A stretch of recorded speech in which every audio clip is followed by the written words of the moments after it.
For months, we've watched countries shut down. COVID-19 forcing tens of millions of people into isolation. But day by day, those measures are becoming a reality here in Australia.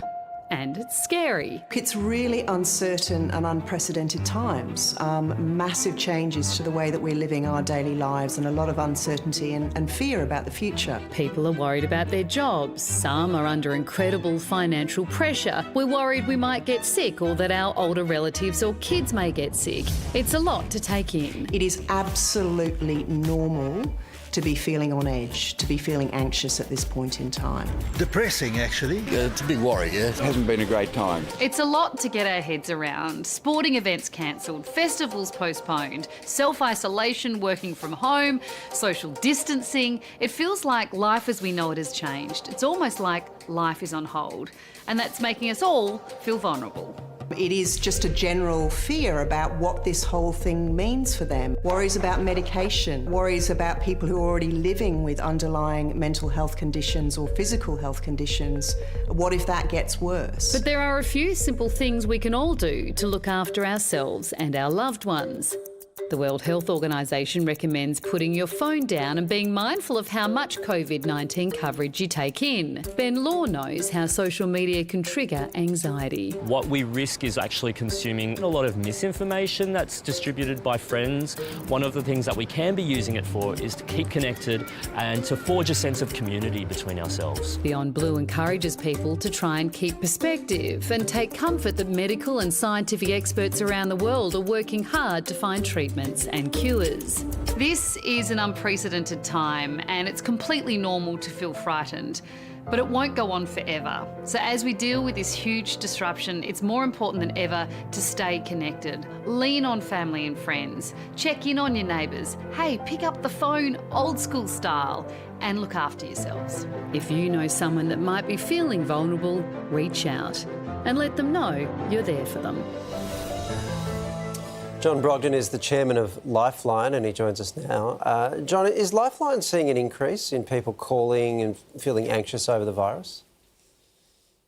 We've had a slight increase in calls, but the best way I can tell you what's happening with our callers is we measured the calls over the weekend and 25% of people who called us were talking about the coronavirus, which is an extraordinary change in our call volume in a very short period of time.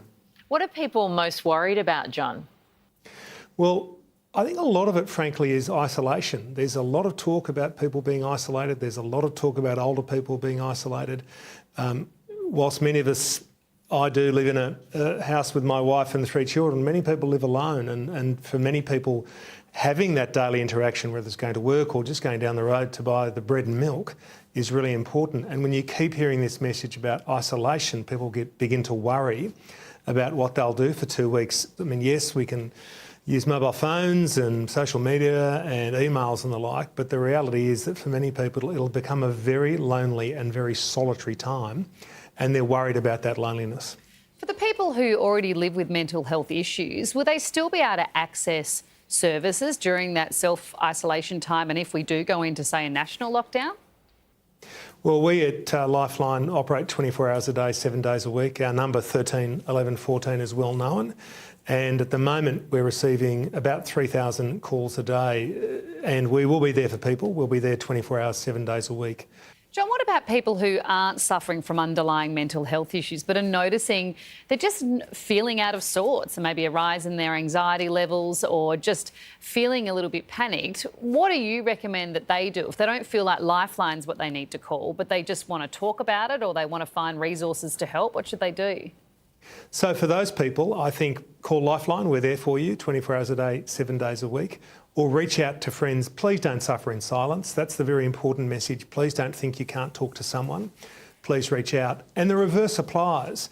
If you're worried about somebody who you might work with, you know they live alone, or you know that they're in difficult circumstances, they're feeling the pressure, reach out to them and make contact with them and try and work with them to just settle them down and ensure that they're safe and they're calm. So it wouldn't be clogging up the system, John, to call Lifeline if you were struggling with low-level anxiety?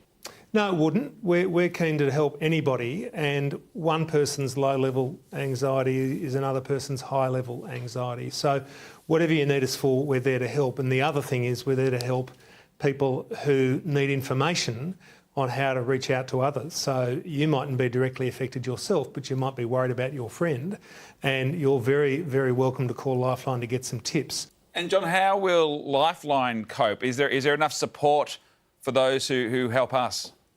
So thanks, Peter. It's an important question.